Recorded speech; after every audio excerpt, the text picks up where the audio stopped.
Is Sony trying to do away with game preservation? Well, that's been the rumor going around today, thanks to an article from VideoGamesChronicle.com that we're going to be talking about today. Hey everyone, I'm LittleBobby from Direct Gaming, and we're here to talk about a controversial piece of hardware coming out next month from Sony.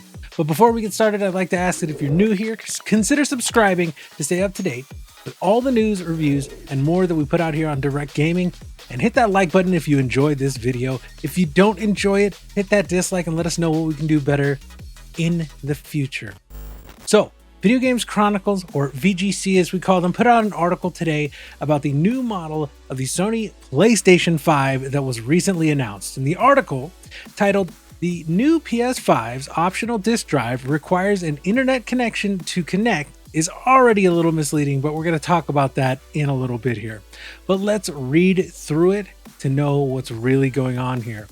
Now, the article states, as spotted on the back of the box for the upcoming Call of Duty Modern Warfare 3 PS5 Slim Bundle, small print confirms that players who purchase the new model with the optional drive will be required to connect to the internet when pairing it to a machine for the first time. It's likely that this is a security measure that in order to ensure that the disk drive is a legitimate one and not a third party. However, it has raised some preservation concerns.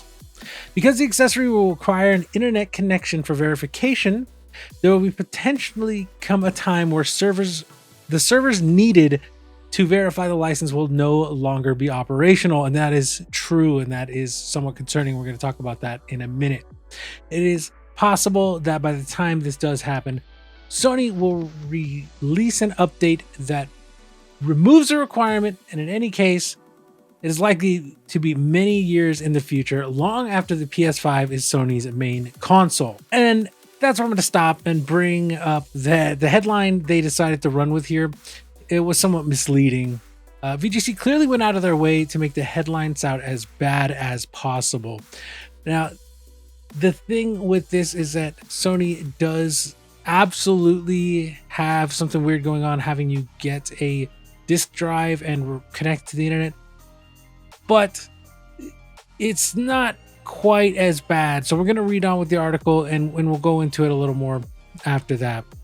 Now, the issue appears to stem from the way that both Sony and Microsoft pair their consoles' disk drives with their motherboards. As explained in a 2020 article by Wired, each disk drive has a daughter board that pairs with the console's motherboard, essentially creating a handshake unique to that specific pairing. In the article, Wired removed the disk drives from the two launch PS5 consoles and swapped them over, but the consoles would refuse to recognize the other drive despite them being identical hardware, which is very interesting. Right? Now, this may be partly due to Section 1201 of the Digital Millennium Copyright Act, which states that it is illegal to, quote, circumvent a technological measure that effectively controls access to a copyrighted work, which in this case is the firmware on the disk drive. As such, in order to prevent piracy and also perhaps third-party repairs, Sony and Microsoft use pairing methods to ensure that each console can only work with the specific disk drive assigned to it, meaning users can't modify or replace the drive.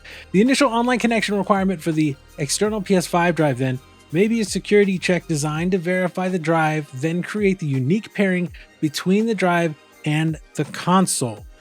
The new PS5's optional disk drive requires an internet connection to connect that first time when you put that drive on. And I assume if you switch out to a new drive, let's say the drive itself, just the drive goes bad, you could take it out, put a new one. You would again probably have to connect to the internet to do that handshake and make sure that everything is working according to Sony's specifications, right? Sony's new PlayStation 5 model will launch this November in the US before rolling out elsewhere over the following months. The new model will come with a 1 terabyte storage for both editions. That is a good upgrade from the, I think it's 825 now. So it's actually like 175 gigs. It's like 2 games. It's 2 more games you can put on your thing. Unlike the current model, those who purchase the PS5 digital edition will be able to add a Blu-ray disc drive later, as it will also be sold separately for $79.99 American, $119 euros or 99.99 pounds. The horizontal stand will be included with the new PS5 model. Also, a new vertical stand compatible with the PS5 models will be sold separately for $29.99 American, €29.99 euro, £24.99 pound. To address the evolving needs of our players, our engineering and design teams collaborated on a new form factor that provides greater choice and flexibility, said SIE's Sid Schumann. The same technology features that make the PS5 the best to play, it's weird phrasing, are packed in a smaller form factor, along with an attachable Ultra HD Blu-ray disc drive and a 1TB SSD for more internal storage. Once inventory of the current PS5 model has sold out, the new model will become the only one available. So that's where the article ends. Now, this does raise some absolutely valid concerns for those maybe without internet, right? Or who have really bad internet. You know, there are places in the country where the internet is incredibly slow still, right? There are definitely areas here in the US where the broadband hasn't even touched, let alone gotten proper service speeds for modern day internet use, right? And for those people in those areas who decided to invest in a PS5, this could definitely be a major hurdle to enjoying your favorite games if you play on discs, right? You need the disc drive. But here's the thing that makes this really hard to hold against Sony, however, is if they are doing this to be compliant with the DMCA laws, there's not really much they can do to avoid this, right? Now, again, it is possible they're doing this, for their own thing. Let's not act like there isn't incentive for Sony to do this as well. They have a vested interest in making sure that you aren't using a drive that will allow you to rip their games or use non-authenticated discs on their system or something like that, right? And it certainly says a lot about Sony's confidence in the market landscape as well. They really are one of the dominating forces in gaming right now on a platform level, right? Along with Steam and Nintendo.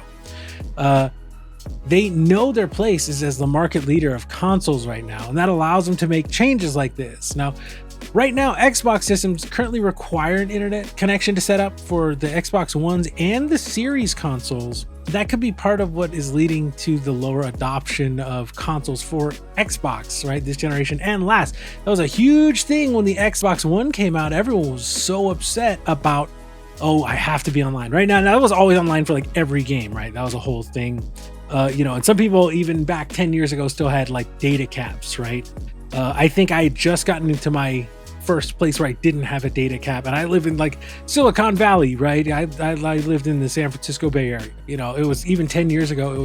I was like, oh, we don't have a data cap. I can get anything. I can stream stuff and watch YouTube all the time now. That's awesome. Like, it was a wild thing that it took until 10 years ago in the tech hub of the world for that to happen, right? Now, if Sony is following suit, then it makes me wonder if they're going to receive any backlash, considering there's been a ton of backlash from Microsoft this generation for requiring an internet connection. There hasn't been a huge backlash from Microsoft this generation compared to last generation, right? By the time 2020 came around, everyone's got an internet connection, right? Or I'd say as opposed to 70% of people 10 years ago, now it's probably like 95%. Right? But that 5%, it's really unfortunate for them still, because they still are going to have a hard time working with, a thing that you would think you wouldn't necessarily need an internet connection for. I know this is because a lot of the landscape has changed in the past 10 years, with internet being so much more ubiquitous than it was a decade ago, but it doesn't change the fact that there are games out there who don't have that internet, right? But some people just don't want to connect, right? They just don't want to. Like, I don't want to have to deal with that. I want to set it up, buy a disc, and do it, right? It's usually old guys like me, right? You guys may see me and go, oh, he's an old guy, and I am. But there are many people I know who are my age who wouldn't even bother, learning how a new console worked or anything like that. They just don't have interest in it, right? I'm a kind of a mid millennial, and we're old now. That's one of those things, like, you want to do it, but and if those people don't want to do it, they shouldn't have to, right? There's also the question as to whether this is going to have an effect on game preservation down the line. As stated in the article, like, if there's a time where you've got a PS5 and you get a new disc drive, what happens if those authentication servers are shut down? Hopefully Sony can figure out a way to make it so that once the PS5 isn't the major system, the handshakes are done locally. Like the new things get shipped out with the handshake on them, right? The firmware. However, for right now, it's looking like the original model will be the play if you're looking for a PS5 and you don't have great internet or don't have internet at all, or if you just want a plug and play experience where you don't have to worry about it. Personally, I've had my PS5 since they launched, and I've never had any issues. And I'm also fortunate now to have solid internet, despite it not being a super populated area. We have Frontier, and it's really good in kind of quasi-rural areas, right? I'm not way out there, but I'm pretty far out. It's not huge where I live. You know, we've got the major chains, but that's about it. While it doesn't affect me, I'm hoping those people who want a PS5 can find a used original model in good shape so they can get that plug and play experience if they want it.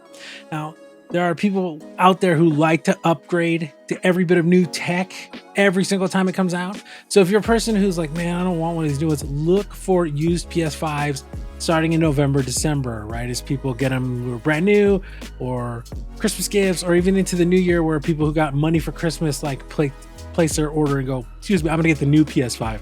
You could do that, right? But what do you think about the new PS5 and the disk drive requiring an internet connection to set up? Is it something that's gonna pull you away from buying a PS5? Or you're like, I'm not doing that now, Sony, you lost me, right? Maybe like now you go, oh, I gotta play a Switch because the Switch doesn't require an internet connection, right? Like that's the one, I think, because Xbox does. And if PlayStation's going to, like your option is Switch if you're a console gamer, right? Steam Deck requires Steam. You ain't getting away from the internet there, right? But let us know in the comments, and don't forget to like and subscribe if you enjoyed this video. I'm Bobby with Direct Gaming, and we hope to see you soon. Thanks so much for watching.